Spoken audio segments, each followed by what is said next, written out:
단호함을 보인다는 것은 말을 아프고 세게 하라는 의미만은 아니죠. 네. 명확하고 구체적으로 명확하고 구체적으로 그 상대의 아픈 점을 찔러가지고 혼내는 건 중요한 게 아니잖아요. 내가 감정이 쓰레기통인가 이렇게 인지하게 하는 순간 그 대화나 피드백은 전혀 먹혀들지 않겠죠. 맞아요.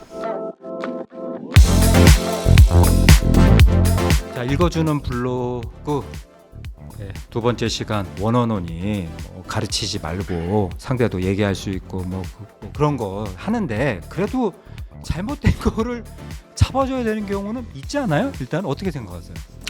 당연히 잘못된 거를 잡아주는 그런 개선 대화 또는 교정 대화도 반드시 리더가 해야 되는 대화이죠. 상대방한테 잘못을 지적하고 교정해주는 그거 어렵잖아요. 특히 여기 보면 이런 경우가 있어요. 저 사람아 나 호용호제하는 동료예요. 그런데 해온 거 보니까 딱 보면 알잖아. 이게 지금 열심히 했는지 안 했는지. 단호하게 해주고 싶은데 내 갖고 있는 관계? 어떤 그런 정서적인 압박감 때문에 그 단호함을 보여주기가 굉장히 어렵거든요. 일단 그럼 시작은 어떻게 해야 될까요?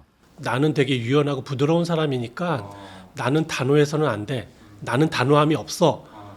라는 생각을 갖는 것부터 고쳐먹어야 될 것 같아요. 나는 원래 단호하지 못해라는 생각을 하지 말자. 살짝 오해할 수가 있을 것 같은데 단호함을 보인다는 것은 말을 아프고 세게 하라는 의미만은 아니죠. 명확하고 구체적으로 명확하고 구체적으로 해라라는 그 상대의 아픈 점을 찔러가지고 혼내는 건 중요한 게 아니잖아요. 그렇죠. 네. 그거는 감정적인 공격을 하는 거죠. 비난을 하는 거죠. 사람과 문제를 분리를 해서 그 문제에 집중해서 그걸 더 명쾌하고 그걸 단호하게 하라는 얘기죠. 잘했어요? 네, 훌륭합니다. 근데 하다 보면 성질 나기도 하잖아요. 그 어쩔 때는 그 나의 감정 상태를 좀 보여줄 필요도 있지 않나? 받아들일 때는 내가 감정이 쓰레기통인가 이렇게 인지하게 하는 순간 그 대화나 피드백은 전혀 먹혀들지 않겠죠. 맞아요. 교정대화 방법론을 이거 참 괜찮더라고요. 역접하지 말고 순접해라. 그러니까 과거형, 현재형으로 자꾸 피드백을 하거나 얘기를 하게 되면 사람은 기본적으로 자기 방어 본능이 작동을 하게 되는 게 일반적인 것 같아요.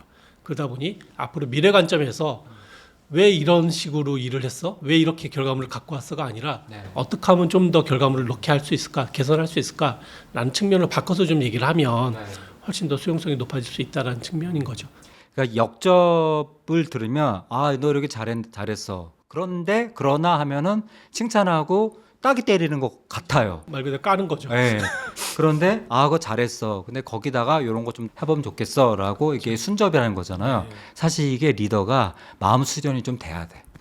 마음 수련도 수련이지만 알면서도 이게 참 막 성질나 이게. 안 되는 경우도 있는 것 같아요. 한 대 때려주고 싶은데 이거를 순접을 해야 되잖아요. 근데 여기 보니까 나 진짜 눈에 들어오고 마음에 들었던 게 뭐냐면 침묵이 있어. 침묵. 저도 이제 이 블로그를 쓰면서 이제 침묵이라는 무기라는 책을 좀 이렇게 좀 살펴봤어요. 그 제목 자체가 침묵이 무기가 될 수 있다고? 침묵도 효과적으로 활용하면 훨씬 대화에서 큰 무기가 될 수 있다라는 얘기를 이 책에서는 좀 소개를 하더라고요. 그래서 첫 번째는 침묵 자체도 때로는 필요하면 활용할 수 있어야 된다라는 얘기인 거죠. 교정 대화를 하는 데서 막 알려주고 싶잖아요. 이건 이렇게 해야 된다라고 막 말하고 싶잖아요. 근데 좀만 좀 참고 침묵을 지키고 구성원이 스스로 그 얘기를 할 수 있게끔 하면 얼마나 더 좋겠습니까? 근데 그래도 못 알아들을 수도 있잖아요. 저게 침묵인지 말 안 하는 건지. 그럼 내가 예를 한번 들어볼게요. 내가 JK한테 뭘 말하고 싶어. 그러니까 내가 지금 하는 게 바람직한지 안 한지 한번 판단해 보세요. 사실 오늘 내가 장 소장한테 이 연구소 하반기 과제에 대해서 내가 좀 의견이 좀 있어요. 이따가 좀 봅시다. 그래서 딱 와서 자 연구소 하반기는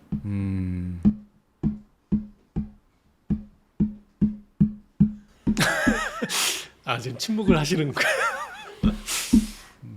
아시겠죠? 이래도 되나요? 아니면 이거 너무 오버했고 왜냐하면 내가 우리 강의하다가 한 3초 쉬잖아요. 자던 사람도 일어나. 조용한데. 물론 이제 그런 거 대화 상황에서의 침묵도 얘기하는 거지만 여기서의 침묵의 맥락을 보면 마지막에 약간의 빌런 팀원 얘기를 제가 언급한 거거든요. 실질적으로 이 친구는 진짜 성과도 안 나요.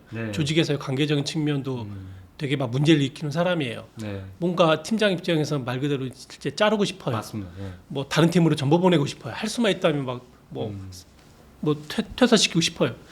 근데 맘대로 이게 안 된다라는 거죠. 그런 빌런 팀원이나 문제와 같은 팀원 있을 때 어떻게 해야 됩니까라는 고민들을 가끔 이제 리더분들이 맞아요. 고민을 네, 얘기하거든요. 네.